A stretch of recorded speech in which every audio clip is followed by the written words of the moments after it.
ఇక్కడ అర్థం కాని విషయం ఏమిటి అంటే 24 గంటలు నీతో ఉండే అమ్మాయి గురించి నీ అక్క, తల్లి చెప్పిన మాటలు విని నీ భార్యని అనటం ఎంతవరకు కరెక్ట్? నువ్వే ఆలోచించుకో ఒకసారి. పెళ్ళి అయిన అమ్మాయి నోరు లేపి మాట్లాడుతుంది అంటే 2 కారణాలు ఉంటాయి. ఒకటి అత్తగారి ఇంట్లో వాళ్ళు చూసే చులకన, వాళ్ళు అనే మాటలని అర్థం.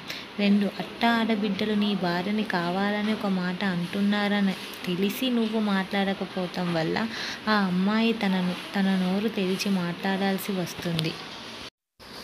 పెళ్ళి అయిన వారందరికీ నేను ఒకటే చెప్తాను. అమ్మల మాట వినండి. ఒక లిమిట్ ఉంటుంది. విని సరే అని చెప్పి ఆలోచించండి. నీ భార్య లైఫ్ లాంగ్ నీతో ఉండటానికి వచ్చింది. తనని మీ ఇంట్లో వాళ్ళు చెప్పిన మాటలు పట్టుకొని బాధ పెట్టకండి దయచేసి.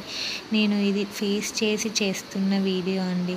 ఎందుకంటే ప్రతి అబ్బాయి తల్లి మాటనో, అక్క మాటనో, తండ్రి మాటనో విని ఇంటికి వచ్చిన ఆడపిల్లని చాలా మాటలతో కానీ, ప్రవర్తనతో కానీ బాధ పెడతారు. ఆ అమ్మాయికి ఏమీ తెలిసినా తెలియకపోయినా మీపైనే నమ్మకం పెట్టుకొని వస్తుంది.